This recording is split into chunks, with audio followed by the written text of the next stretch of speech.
বন্ধুরা নমস্কার। বিষয় ভগবানের প্রিয় হলে। বন্ধুরা, আমরা সমাজে অন্যের কাছ থেকে মান সম্মান এবং অন্যে আমাকে সমীহ করুক, তার কাছে আমি প্রিয় হয়ে উঠি, এই বিষয়টা কিন্তু সব সময় আমরা মনে মনে কামনা করি, অভিলাষ করি এবং আমরা বিচার করে দেখি না সেটির জন্য যে গুণাবলীর প্রয়োজন আছে সেটি আমার মধ্যে কতখানি আছে বা আদৌ আছে কি না। আসলে আমাদের এই কামনার মধ্যে যে আবিলতা থাকে না, তার থেকে আমরা বেরিয়ে আসতে পারি না বলে অন্যের কাছে প্রিয় হতে গিয়ে শেষ পর্যন্ত আমরা অপ্রিয়ই হয়ে যাই। অন্যের কাছে কিভাবে প্রিয় হওয়া যায়, অন্যের হৃদয়ে কি করে জায়গা করে নেওয়া যায়, তার জন্য দরকার হলো ভগবানের প্রিয় হওয়া। ভগবানের যদি প্রিয় হওয়া যায় না,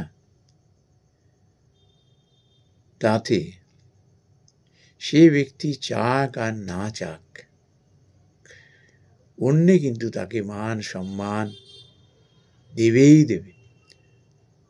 অন্যের কাছে সে প্রিয় হয়ে উঠবে এবং অন্যের হৃদয়ে সে জায়গা করে নেবে।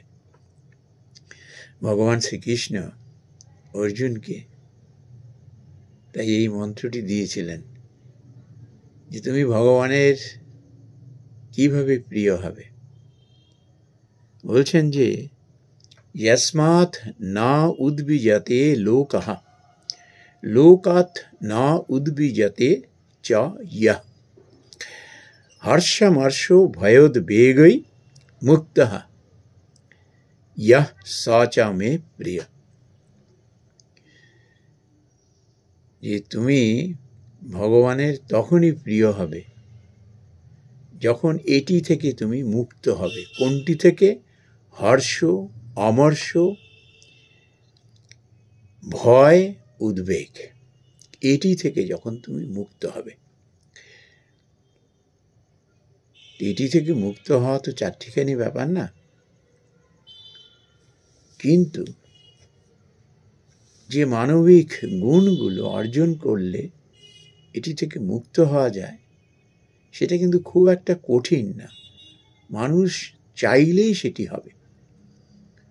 কি না, তুমি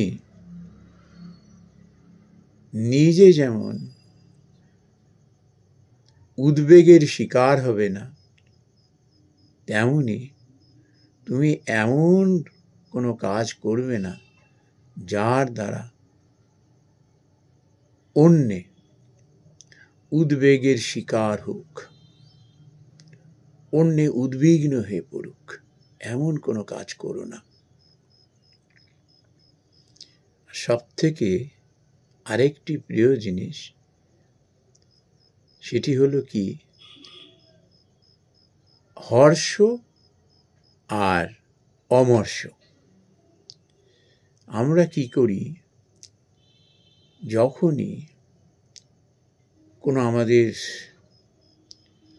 অভিলাষ যখন পূরণ হয় না, যেটা কামনা করছিলাম সেটি যখন পেয়ে যাই, তখন আমাদের আনন্দের, হর্ষের আর সীমা থাকে না।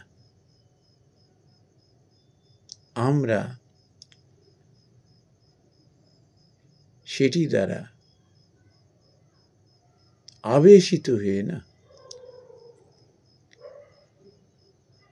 সীমার বাইরে চলে যাই। হর্ষটাকে কিভাবে, আনন্দটাকে কিভাবে উপভোগ করতে হয়, সেটি আমরা নিয়ন্ত্রণ হারিয়ে ফেলি। আর অমর্ষ কি, এরকম শঙ্করাচার্য বলছেন যে অমর্ষ হলো অভিলাষিত, যেটা তুমি চাইছিলে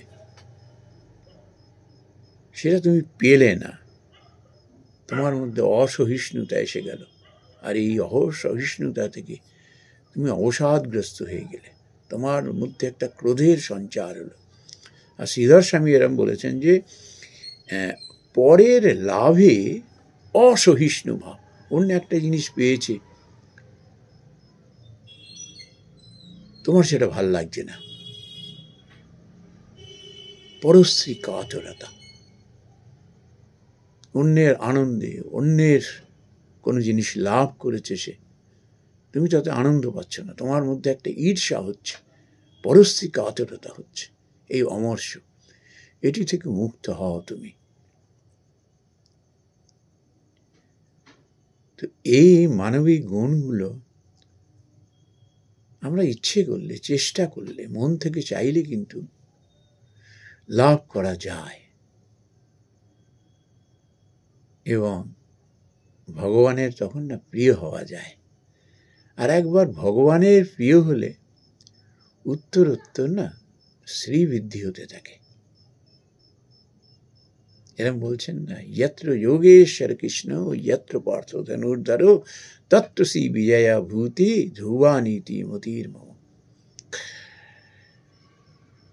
ভগবানকে একবার লাভ করলে তোমার মধ্যে শ্রী আসবে, লক্ষ্মী আসবে, তোমার মধ্যে সুমতি হবে, নীতিবোধ আসবে। মানুষ তো আমরা তো এটাই চাই না,